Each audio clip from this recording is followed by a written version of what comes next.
In today's video, we're going to focus on the Pi cycle top indicator to better understand when are we going to top out in this Bitcoin bull market cycle, to better understand when these two Pi cycle moving averages will converge, because a crossover tends to occur when we top in the bull cycle. This has been the case on a few occasions in the past, so why not also in this bull cycle as well? So subscribe to the channel for more videos like this in the future. Like this video if you enjoy content like this going forward, and let's dive right into it. But before we dive into it, a quick message from our sponsor. Our sponsor for today's episode is MEXC, and MEXC is a no KYC exchange that offers the most trending tokens, everyday airdrops, extremely low fees, and comprehensive liquidity. MEXC is the home to over 3,000 tokens listed, which is the highest among all other CEXs. And the best thing is, a lot of the new and high potential projects live there exclusively. MEXC also offers comprehensive liquidity to ensure smooth and seamless trading and low fees, which are close to zero for spot and futures trading. And you can participate in a wide variety of special events, as well as receive everyday airdrop rewards by only holding 25 MEXC. And on top of all of this, MEXC offers some of the most industry-leading security. Their reserve rate exceeds 100%.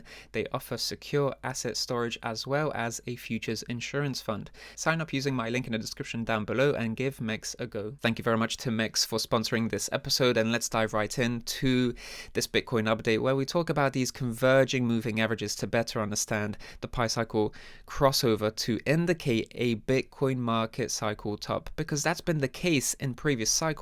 Crossovers are typically bearish situations where then we see price distribution within a matter of days, 3 to 5 days or so, and then we see a transition into a bear market cycle where we can see on average 80 to 84.5% pullbacks over the course of 365 days to 390 days, in fact, because in this market cycle right over here, this bear market extended by a month or so compared to what we've seen in previous bear markets. Previous bear markets have been approximately a year long, and this one was 390 days or so long. So that's an interesting tidbit of information, because we tend to maybe even see extension in the market cycle when it comes to bear trends by standards of history. But that's a topic for another day, because we're going to be talking about the Pi cycle crossovers here.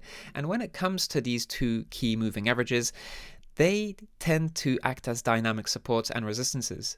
The orange level right over here, so this Pi cycle 111-day moving average right over here, the orange one, that's approximately 86k, 86.5k, and it tends to be a really key support when it comes to rebounding price action, and downside deviations below them tend to be quite brief, but they do outline how fantastic of a bargain opportunity deviations below the Pi cycle moving average tend to be. On the flip side of that, the 350-day moving average multiplied by 2, the green one, that's representing the price point of 140k. And historically speaking, if we just cycle back to this overall image here, we tend to see that price in bull cycles tends to struggle with this, with piercing beyond this moving average, but then at some point it tends to overextend beyond it and then finally peak a few, actually really several weeks and maybe even a few months after piercing through that moving average. And we can see the same thing here.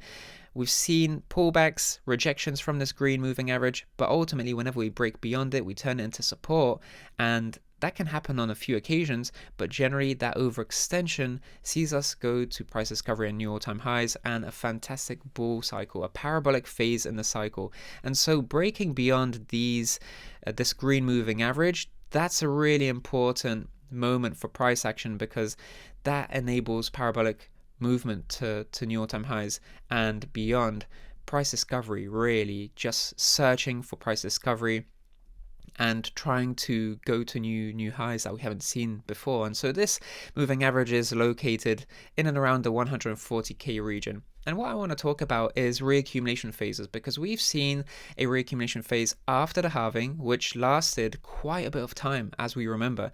But when we broke out from this reaccumulation phase, we enabled, or at least Bitcoin was enabled, into a 46% move.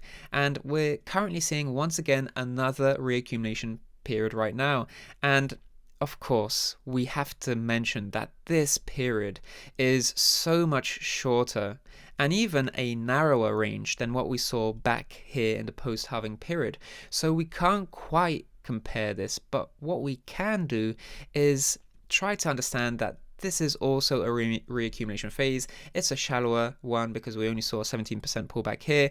Back here, we saw a 32% pullback in total. So a wider range, a much longer range, going from April, in fact, maybe even March, all the way to mid-October or so. So quite a nice amount of months, whereas here we're seeing a narrower, shallower, shorter range, but nonetheless a reaccumulation period nonetheless. And so if we talk about a 46% rally and breakout from that post-halving reaccumulation phase, and we just copy paste very, very crudely, very simplistically, that we're going to see a 46% move towards the upside, then that's going to get us into 150k. And what's interesting about that sort of one-to-one measured move is it would get us to 150k, which is beyond the 140k 350-day moving average multiplied by 2 on the pi cycle chart, which enables a historical tendency where we see once again overextension beyond the pi cycle moving average, because we've seen parabolic upside get enabled by breaking beyond this green moving average, and that's been the case in every cycle, as I've mentioned throughout the early stages of this video. So it's really very interesting to see that we could be on the cusp of breaking beyond that green moving average. It's something really to keep in mind going forward. However, we have to be critical of this analysis. We can't just say that we're going to get a one-to-one extension given how different these ranges are. Even if we're going to get half of this as a move before we maybe reaccumulate again, or before we even see another price discovery correction once again. And of course, subscribe to the channel for more videos about the price discovery correction. That's coming out very soon. I'll be making an update on these price discovery phases because they are a little bit overdue, but we are just transitioning out of this price discovery correction, and we'll see another price discovery correction in the future as well. We don't know exactly when, but we are going to be timing it because we've timed this one fantastically well. What we were correct on is the weeks 6 to 8 being corrective. That was where history repeated also in the cycle, but this was a 17% pullback. Historically, we tend to see 30% pullbacks. So history showed us that things can be a little bit different. We can see fantastic timing, but at the same time, this is a shallower pullback by standards of history. So history tends to rhyme, but it doesn't exactly repeat picture perfect, one-to-one, copy-paste every single time. So just going back to this range, I don't think we're going to get a 46% range breakout. Maybe we get something half that amount, let's say. And so that's going to get us into 120, 130 maybe before we see the next price discovery correction, or maybe the next reaccumulation period or so before we actually try and break out to the green moving average. So it's interesting to see how much we could anticipate in terms of upside if we do a one-to-one measured move of the reaccumulation range. That once again gets us into sub 120, which 140 is where the 300-day moving average multiplied by 2 on the pi cycle top chart is. So if we're going to assume that we get half of this range breakout, then we don't quite get to the pi cycle moving average, but maybe we get that in the next uptrend. But really important to keep in mind where this pi cycle moving average is, and at the same time the fact that it's going to be inclining ever so slowly over time as the cycle progresses. So it's going to be representing higher and higher and higher prices as we go along. But nonetheless, really important to keep that pi cycle moving average in mind. Watch out for how much we range breakout. It would be phenomenal to see a one-to-one extension, a copy-paste of this, because that would make sense in terms of pi cycle historical tendencies. But once again, we have to understand that these ranges are different, and also at the same time, pi cycle tendencies, well, they tend to rhyme, and they've been repeating thus far so perfectly. But as we've seen with these price discovery corrections, history repeats, or at least history tends to rhyme, but it doesn't always have to repeat picture perfect. We got a 50% historical repetition of those tendencies where we located the timing, but not so much the depth. The depth was so much shallower. But when it comes to the Pi cycle crossover, I think this is an indisputable fact that has been recurring over time, that these crossovers tend to occur and be bearish. And what I've been doing thus far is on TradingView propagating these moving averages. But what's really cool to see is that the owners of this website here have included this crossover. They also mentioned that somebody else came up with this idea 6 months ago, but we've been doing videos on these propagations from at least a year ago, as you know, especially if you've been following the channel for a while. So that's a really that's an important fact to just mention there, just as a fact itself. But when it comes to this chart here, it's very useful because I don't need to be propagating these moving averages manually in TradingView. I can now rely, and you can also rely on these crossovers going forward on this website. And so what's interesting about these crossovers is that it says that this crossover is going to take place in December 9th, 2025. And what's interesting about this is that when we were making this video, when we broke out around here or so, we were having a crossover propagation take us to a bull cycle in June, bull cycle top in June or July.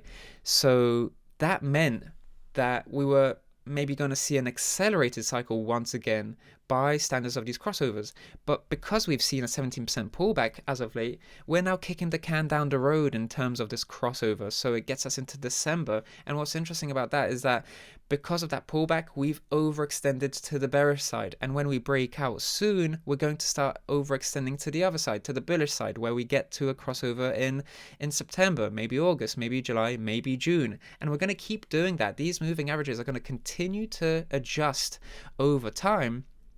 When we rally, they're going to indicate a faster bull cycle peak, but that's when we're going to need a bull cycle correction to push us into a later stage in a crossover like we're seeing right now. So the fact that we've overextended and it says that we're going to top out in late December, that gets us very close to a bear cycle year, which is 2026. So this is quite late in terms of bull cycle. Historically, September and October tend to be the halving cycle bull market top area. So if we're seeing December, that's a little bit later than what historical standards suggest.